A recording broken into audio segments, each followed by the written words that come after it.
Après plus de 3 mois de pause estivale, les concurrents de la Suzuki Rally Cup 2009 avaient rendez-vous en Haute-Savoie pour l'entame de la seconde moitié de saison. Le rallye Mont-Blanc-Morzine, réputé pour sa météo capricieuse et son brouillard à couper au couteau, offre toujours son lot de rebondissements.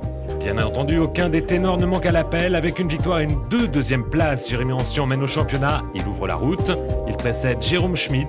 Au bénéfice de sa deuxième place acquise en Alsace, il part deuxième alors qu'il totalise le même nombre de points que Cédric Durand, c'est-à-dire 210. Romain Fostier retrouve à ses côtés Kevin Bronner, son copilote habituel. Et on retrouve le style spectaculaire de Romain, mais il y a quelque chose qui cloche. Allez, droite fond. Pour gauche en pointe de fond. 120 mètres, gauche et en frein, jusque droite 83, surtout pas corde. Gauche et en frein, jusque droite 83, surtout pas corde. Top, et arrivé. Putain, je te dis pas de t'en rendre mon gros. Hein. Elle marche pas la voiture. Elle a rien dans le... Bah, ça monte beaucoup après, attention, c'est pas sûr. Sans surprise, le quatuor de tête est composé de Jérôme Schmitt. Après une aussi longue coupure, l'Alsacien avoue avoir du mal à retrouver le rythme, mais il sait que le rallye est long. Schmitt est à 2 secondes et demie de Cédric Durand. Après sa terrible sortie de route de 2008, Durand redoute la pluie sur cette épreuve. Il a opté pour une stratégie prudente.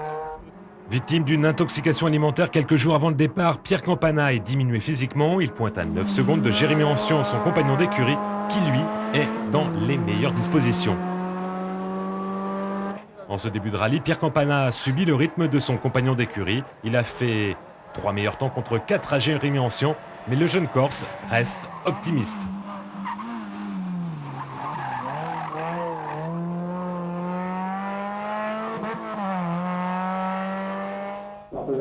Jérémy Ancien achève cette première journée avec 13 secondes et 1 dixième d'avance. Il prend du plaisir au volant, assure le spectacle tout en faisant des temps. En résumé, il a réalisé un véritable sans faute.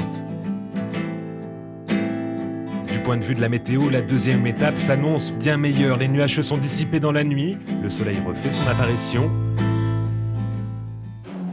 Mais le duel va tourner court dès la première spéciale du jour. Campana crève et perd plus de 2 minutes et demie. C'en est fini de ses espoirs de victoire. Jérôme Schmitt est 3e, pas très loin de Cédric Durand, mais il a déjà utilisé son capital pneu sur les 6 enveloppes allouées. Une à une hernie et l'autre à la bande de roulement arrachée. Encore un souci et c'est l'abandon. Autant dire que Durand est un solide 2e. Avec le soleil, la confiance revient. Sur une épreuve qu'il redoutait, Cédric va signer 3 meilleurs chronos. L'horizon est maintenant dégagé pour Jérémy Ancien, dont le sourire perd pourtant de son éclat. Il sait que son avance de 45 secondes ne le met pas à l'abri du moindre pépin. Il va falloir gérer. La journée s'annonce encore longue.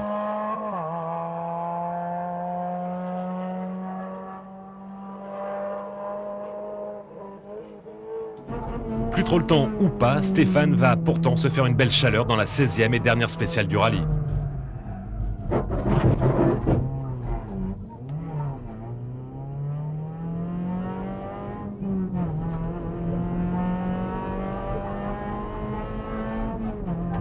Vous allez l'entendre, c'est avec soulagement que Jérémy Ancien se présente au dernier point stop.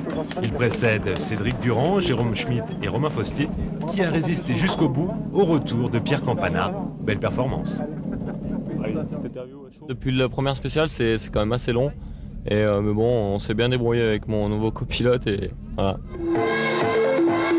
Avec cette deuxième victoire de la saison, Jérémy Ancien accentue son avance au championnat. Désormais, s'ils veulent s'imposer, Cédric Durand, Jérôme Schmitt ou encore Pierre Campana doivent impérativement remporter les 2 dernières épreuves.